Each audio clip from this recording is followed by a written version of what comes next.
Hello student, जैसा कि आप जानते हैं हम यहाँ पढ़ रहे हैं 10th एनसीईआरटी का मैथ और हमारा अध्याय चल रहा है 8th, जिसकी एक्सरसाइज आज स्टार्ट होने वाली है 8.2।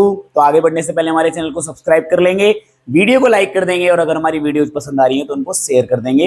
तो बेटा हमने 8.2 में आपको है ना एक टेबल बनाकर सिखाया था कि हम किसी भी sine cos tan cot sec cosec की वैल्यू कैसे याद कर सकते हैं किसी एंगल पर, 0, 30, 45, 60, 90 इस तरीके से बताया था।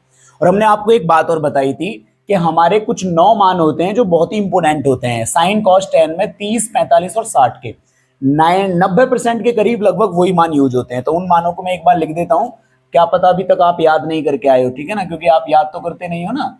साइन 30 का मान 1/2, साइन 45 का मान 1/√2, साइन 60 का मान √3/2, कॉस 30 का मान आपका √3/2 और ये आपका 45 का 1 और आपका 60 का है 1/2। ये आपस में क्रॉस है, ठीक है।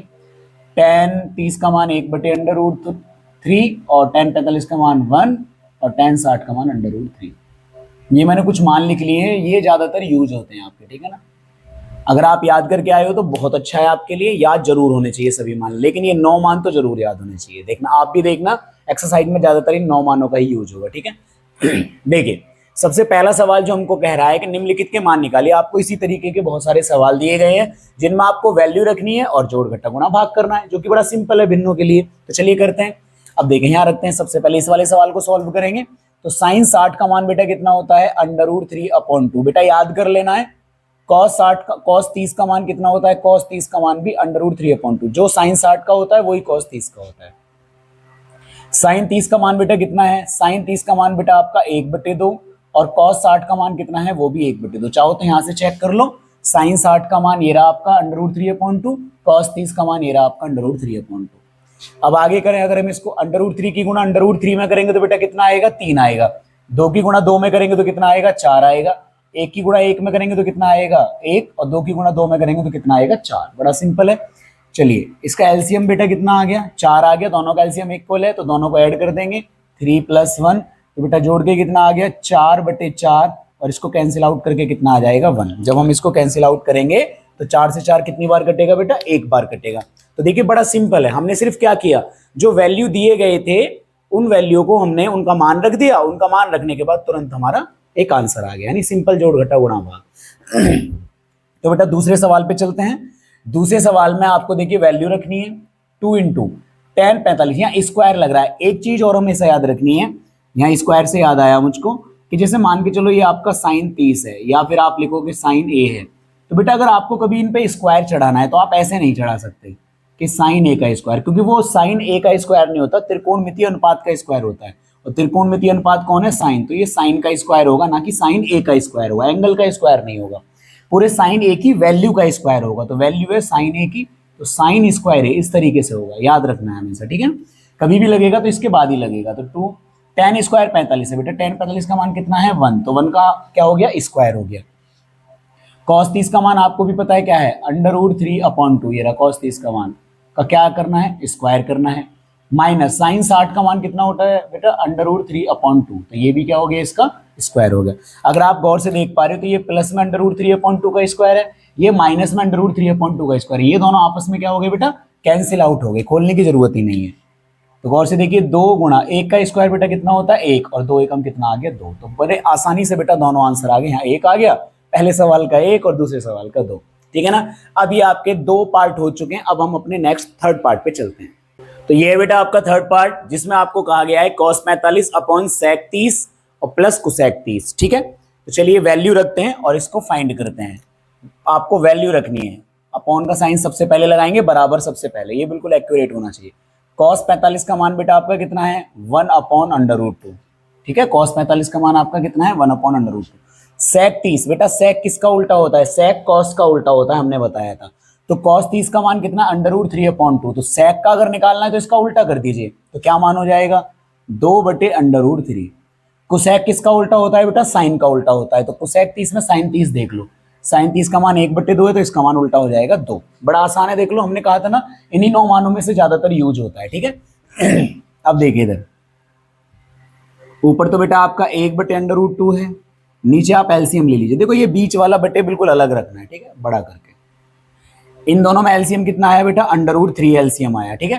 तो यहाँ बेटा √3 है तो यहाँ 2 हो गया आपका, 2 की मल्टीप्लाई इसमें करेंगे तो ये हो जाएगा 2 √3, ठीक है। इस तरीके से आपका कुछ भी नहीं कट रहा है, ना हर से हर कट रहा है ना कुछ, तो √3 चला गया बेटा, क्योंकि आपको याद रखना है जो ऊपर वाला अंश होता है वो नीचे वाले हर की मल्टीप्लाई में आ जाता है, ठीक है। ये वाला ऊपर जाएगा और ये वाला इसकी मल्टीप्लाई में, तो 1 के मल्टीप्लाई में तो आपका √3 आ जाएगा और ये √2 इसके मल्टीप्लाई में चला जाएगा, तो ये आपका √2 आ जाएगा, √2 और ये हो जाएगा आपका 2 + √3। आ रहा है समझ में? ये आपका √3 तो बेटा इसकी मल्टीप्लाई में चला गया और ये आपका इसकी मल्टीप्लाई में आ गया, ठीक है ना, सिंपल।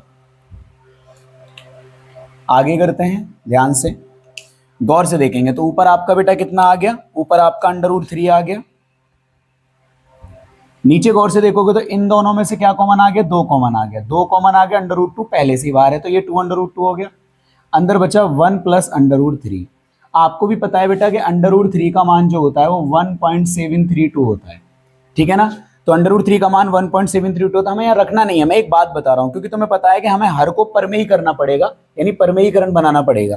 तो आगे हमेशा ऐसा याद रखना है कि जब भी ऐसे करके कोई दो संख्या हो और बीच में प्लस हो रहा हो तो आप हमेशा याद रखो कि बड़े वाले वैल्यू आगे रहने चाहिए, जिससे आपके माइनस की प्रॉब्लम नहीं आती। मैं क्या कहना चाह रहा हूँ मैं बताता हूँ। √3 ये आपका बेटा 2 √2 है, मैं कह रहा हूँ इसको 1 + √3 को आप √3 + 1 लिख लीजिए। क्यों लिख लीजिए, जिससे आप जब हर परमेयीकरण करोगे तो प्लस माइनस का इफेक्ट ज्यादा तुम्हें परेशान नहीं करेगा। ऐसा नहीं कि हम ऐसा करेंगे तो गलत हो जाएगा, गलत नहीं होगा, दोनों जगह माइनस आएगा, कट जाएगा। फिलहाल मेरी सलाह है कि जब भी आपको पता है कि हर परमेयीकरण करना है तो उन दो संख्याओं को अगर दोनों प्लस की हैं तो हम उन्हें आगे पीछे कहीं भी लिख सकते हैं, तो आप उसको अपने हिसाब से ऐसे एडजस्ट कर लो कि आगे बड़ा मान रहे पीछे छोटा रहे, बस इतना कह रहा हूं मैं, ठीक है। तो अब आप एक एक करके हर परमेयीकरण करो, क्योंकि यहाँ तो हर चीज का हर परमेयीकरण है। एक बार सिंगल वाला भी है, √2 आ रहा है बिल्कुल अलग, और एक बार डबल वाला भी है, तो दोनों तरह का हर परमेयीकरण करना है। सबसे पहले हम एक सिंगल वाले का करते हैं, ठीक है। तो 2 √2 एक एक करके स्टेप वाइज करेंगे। तो सबसे पहले हम सिंगल वाले का करेंगे, तो √2 की गुणा करेंगे, √2 का भाग करेंगे। गौर से देखते रहे बेटा सब। √3 की गुणा √2 में करेंगे तो √6 आएगा, ठीक है ना। अब इसकी 2 तो 2 रह गया, √2 की गुणा √2 में करोगे तो 2 आएगा, और बेटा ये ऐसा ही रह गया √3 + 1। तो अब ये कितना आ गया आपका √6 बटे 2 दूनी कितना हो गया 4, और ये हो गया आपका √3 + 1। तो मैं थोड़ा अलग से लिख देता हूं जिससे आपको पता रहे कि मैंने यहाँ हर परमेयीकरण किया, ठीक है।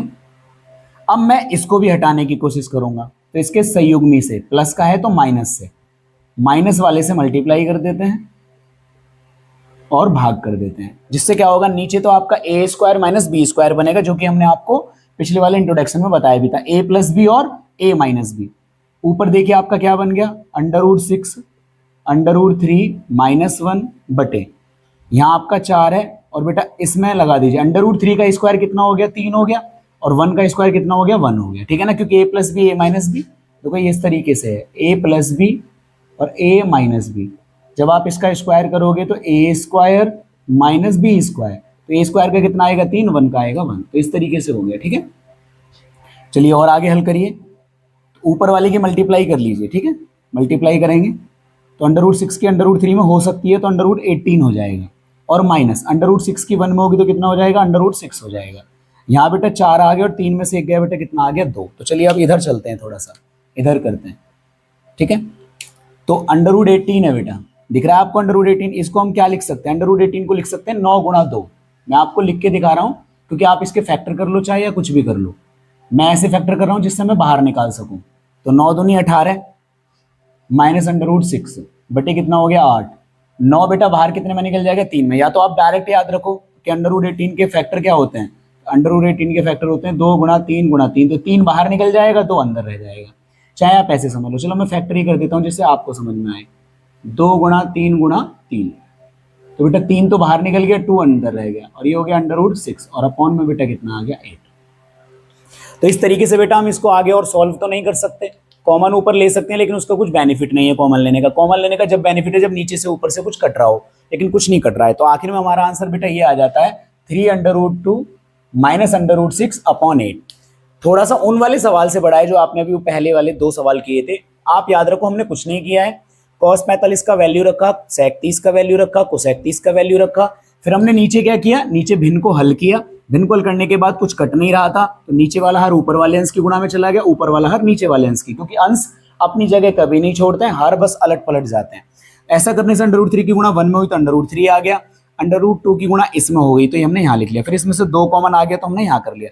इसको हमने एडजस्ट करके एक स्टेप बढ़ाया, क्योंकि हमने आपको बताया था कि आप इसको अपने हिसाब से एडजस्ट कीजिए जिससे माइनस का फर्क ना आए। क्यों ऐसा किया था मैंने, क्योंकि अगर सपोज करोगे यहाँ 1 होता आगे, है ना, पीछे √3 होता तो ये 1 - 3 आता, फिर -2 आता, फिर ये भी उल्टा होता तो माइनस से माइनस कट जाता, दिक्कत तो कुछ नहीं आती। लेकिन कहने का मकसद था कि आप जब हमारे हाथ में है तो आप एडजस्ट कर लो उसको, तो हमने √3 आगे लिख लिया, 1 को पीछे लिख लिया।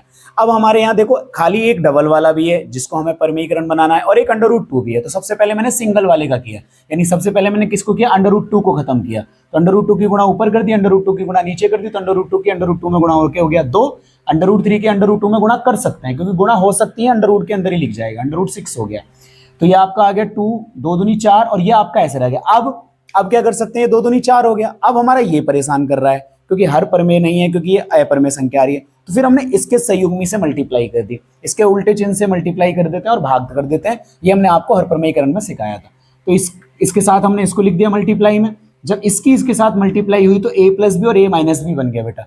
a+b a-b का मतलब है a² - b²। तो √3 का स्क्वायर कितना हो गया, 3 हो गया, और 1 का स्क्वायर कितना हो गया, 1 हो गया। ये हमने ऐसे ही लिख लिया। अब हम क्या करेंगे, ये 4 दूनी 8 हो जाएगा आगे जाके, इसकी मल्टीप्लाई इसमें करेंगे तो √18 हो गया, √6 की 1 में मल्टीप्लाई करिए तो √6 हो गया। √18 के हम टुकड़े कर सकते हैं, क्योंकि अगर कोई संख्या रूट से बाहर निकल सकती है तो वो हमें निकालनी पड़ेगी। तो ये हमने लिख लिया, और ये √6 हो गया, नीचे 4 दूनी 8 हो गया, इसको हमने निकाल के लिख दिया, हमारा आंसर हो गया। तो इस तरीके से बेटा आपका थर्ड पार्ट होता है। अब चलते हैं अपने फोर्थ पार्ट पर। तो ये बेटा हमारा फोर्थ पार्ट, इसमें भी हमें कुछ वैल्यू दिए गए हैं, जिनके वैल्यू रखने के बाद, मान रखने के बाद हमको सॉल्व करना है। चलिए रखते हैं मान। sin 30 का मान बेटा 1/2 होता है, tan 45 का मान आपका 1 होता है, और माइनस कुसेक 60 होगा sin 60 का उल्टा। sin 60 का मान √3/2, तो इसका उल्टा कितना हो जाएगा, 2/√3। चलो sec 30 का मान cos 30 का उल्टा होगा, cos 30 का मान कितना, √3/2, तो उसका उल्टा हो जाएगा 2/√3। ये प्लस कुसेक cos 60 का मान आपको भी पता है 1/2 होता है, और प्लस cot 45 का मान कितना होता है 1। अगर आप गौर से देख रहे हो तो यहाँ भी 2/√3 है, यहाँ भी 2/√3, यहाँ भी 1/2 है, यहाँ भी 1/2, यहाँ भी 1 है, यहाँ भी 1 है, बस एक साइन चेंज हो रहा है, इसका और इसका, इन दोनों का साइन प्लस का, इन दोनों का साइन प्लस का।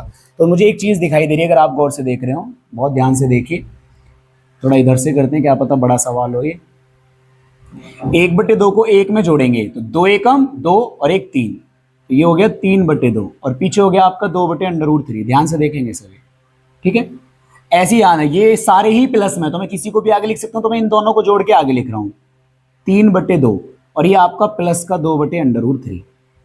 समझ में आया मैंने क्या किया, मैंने इन दोनों को आपस में जोड़ लिया और मैंने इन दोनों को आपस में जोड़ लिया। समझ में आ गई बात। अब गौर से देखो, ये दोनों की शक्ल एक जैसी, एक माइनस का और एक प्लस का, लेकिन अभी बटे में तुम्हें दोनों का एक जैसा दिख रहा है, तो जब हम इसका भिन्न करेंगे तो ये सॉल्व हो जाएगा आसानी से। चलिए थोड़ा सा बड़े वाला बटे लगा लेते हैं। ऊपर बेटा आपका एलसीएम कितना आया, ऊपर आपका एलसीएम आया 2/√3। √3 की 3 में मल्टीप्लाई हुई तो कितना आ गया, 3/√3, माइनस 2 की 2 में मल्टीप्लाई तो कितना हो गया, 2 दूनी 4। क्योंकि जब दोनों को ही हम एलसीएम ले लेते हैं तो क्रॉस मल्टीप्लाई कर देते हैं, लेकिन पहले इसकी करनी है, याद रखना है, क्योंकि इसका डिवाइड करना होता है। ऐसे हम नीचे ले लेते हैं 2/√3, √3 की 3 में मल्टीप्लाई हुई तो कितना आ गया, 3/√3, 2 की 2 में हुई तो प्लस 2 दूनी कितना आ गया, 4। अब की बार बेटा हर से हर कैंसिल आउट हो गया, हर से हर क्या हो गया, कैंसिल आउट हो गया। तो क्या बचा बेटा हमारा, तो हमारा बचा है, ऊपर तो बचा है 3/√3 - 4, और नीचे बचा है 3/√3 + 4। चलिए समझ लीजिए कि एक हिस्सा आपका खत्म हुआ है लगभग, कितना, एक हिस्सा आपका लगभग खत्म हो गया है ना। एक हिस्से तक हम पहुंच गए कि हमने क्या किया, इनके वैल्यू रखने के बाद जो भी फ्रैक्शन बनी थी उनको सॉल्व करने के बाद हमारा ये सिचुएशन आ गया। अब आपको भी दिख रहा है कि ना तो यहाँ जोड़ सकते हैं, ना आप इसको घटा सकते हो, तो बस एक ही तरीका बचा कि हम नीचे वाले को परमेय बनाने की कोशिश करें, क्योंकि अब इससे आगे कुछ हो नहीं रहा। तो हमारा मकसद है कि हम नीचे वाला जो हर है उसको परमेय बनाएंगे, यानी परमेयीकरण करेंगे इसका। तो उसके लिए हमें बेटा इसके उल्टे साइन से मल्टीप्लाई करनी पड़ेगी और डिवाइड करना पड़ेगा। चलिए करते हैं। तो पहले हम एक बार इसको लिख लेते हैं। तो ये हमारा है 3/√3 - 4 और 3/√3 + 4। बस कुछ नहीं करना है, इसका हर परमेयीकरण करना है। तो हम इसके संयुग्मी से, यानी ये प्लस का है तो माइनस, हमें इससे कोई फर्क नहीं पड़ता। अब ये दोनों बेशक एक जैसे हो जाए कोई दिक्कत नहीं, हमारा काम है नीचे वाले के उल्टे साइन से मल्टीप्लाई करना और उल्टे साइन से डिवाइड करना, दोनों एक जैसे होंगे, ठीक है। क्योंकि सवाल पे कोई फर्क नहीं पड़ता, इसे काट दें तब भी ये पुराने जैसा हो जाता है। तो अपनी तरफ से जो गुणा भाग कर रहे हैं वो बिल्कुल ऐसा कर रहे हैं कि कोई सवाल पे फर्क भी ना पड़े। ऊपर वाला अगर गौर से देख रहे हो दोनों एक जैसे हैं बेटा, तो ये आपका होल स्क्वायर बन गया 3√3/4 का होल स्क्वायर। नीचे आपका हमने हमेशा बताया a प्लस बी और a माइनस बी बनेगा, तो a स्क्वायर माइनस क्या बनेगा, b स्क्वायर, a का स्क्वायर। चलिए डायरेक्ट नहीं कर रहे, आपको लिख के दिखा रहे हैं, a का स्क्वायर माइनस b का स्क्वायर। क्यों बना बेटा, हम आपको बार बार बता चुके हैं, इसलिए बना क्योंकि a plus B a minus B बराबर होता है a square minus B square, भूलना नहीं है, ठीक है ना। a square minus B square होता है, ठीक है। तो चलिए आगे सॉल्व करते हैं। 3√3 का स्क्वायर करेंगे, 3√3 का स्क्वायर करिए, अगर करोगे आप तो 3 का स्क्वायर क्या हो गया, 3 3 9, √3 का स्क्वायर कितना हो गया, 3 तो 9 3 कितना हो गया 27, क्योंकि a का स्क्वायर कर रहे हैं तो यहाँ कितना आ गया आपका 27 प्लस b का स्क्वायर यानी 4 चौक 16। अब हम a माइनस बी का होल स्क्वायर लगा रहे हैं, यहाँ कौन सा लगा रहे हैं, a माइनस बी का होल स्क्वायर, जो कि होता है a square plus B square minus 2ab। 2ab वैसे बीच में होता है लेकिन आपको याद करने के लिए मैंने पीछे लिख दिया है, और माइनस 2ab यानी 2 गुणा a का मान 3√3 और गुणा b का मान आपका 4 बेटा। नीचे 3√3 का स्क्वायर हमने अभी करके दिखाया था, आपका कितना होता है 27 और माइनस 4 चौक कितना हो गया 16। इतना यहाँ तक बेटा समझ में आ गया होगा। चलिए आगे चलते हैं अब थोड़ा सा बेटा, इसको अब अगर हम ऐड करेंगे 27 और 16 को ऐड करेंगे, नीचे पहले देखो 27 में से 16 के 11 बचे, ठीक है ना।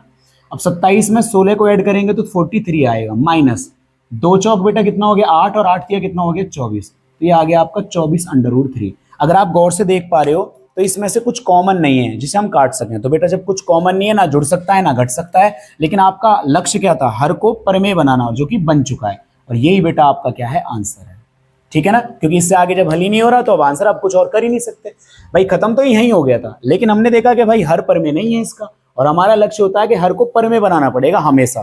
तो बस हमें पता है सवाल तो बहुत ईजी हो रहे हैं हर बार, आंसर तो बहुत जल्दी ला रहे हैं हम, लेकिन दिक्कत क्या हो रही है कि हर परमेय नहीं आता है। तो जब हर परमेय नहीं आता है तो वो वाला कॉन्सेप्ट चल रहा है जो आपने फर्स्ट चैप्टर में पढ़ा है या किसी कभी 8-9 क्लास में भी पढ़ा होगा कि हमारा लक्ष्य होता है हर को परमेय बनाना। तो हम उस लक्ष्य को आगे बढ़ा के लेके जाते हैं जिससे वो सवाल थोड़ा सा हमें बड़ा लगता है। तो हर को परमेय बनाने के लिए हम सारे काम कर रहे हैं, आपको ये फॉर्मूले याद होने चाहिए तभी आप आसानी से कर सकते हो बेटा, ठीक है ना। तो हमने कुछ नहीं किया था, वैल्यू रखी, वैल्यू रखने के बाद जो भिन्न बनी उसको हमने कैंसिल आउट कर लिया, जो बचा उसका हमने हर परमेयीकरण कर दिया, ऊपर होल स्क्वायर बन गया, नीचे स्क्वायर माइनस बी स्क्वायर बन गया, ऊपर हमने A square plus B square minus 2ab लगाया, नीचे A square minus B square लगाया और हमारा आंसर आ गया। तो बेटा अब इसका पहले सवाल का लास्ट पार्ट है 5, उसको और करते हैं, चलते हैं 5 पार्ट पर। तो बेटा आपका 5th पार्ट है जिसमें दे रखा है 5 cos square 60 plus 4 sec square 30 minus tan square 45 और अपॉन में sin square 30 plus cos square 30। तो चलिए सॉल्व करते हैं और हम वैल्यू रखते हैं इनकी, ठीक है ना। आपका यही काम है कि आपको क्या करना है, जो भी आपसे एंगल के मान दिए गए हैं वो आपको रखने हैं, जिसके भी एंगल है, साइन के, कॉस के, टैन के, वो हमने कहा। और तुमने अभी तक देखा होगा कि सभी एंगल्स को हमने इन्हीं से ही निकाल लिया, हमें किसी और की जरूरत नहीं पड़ी।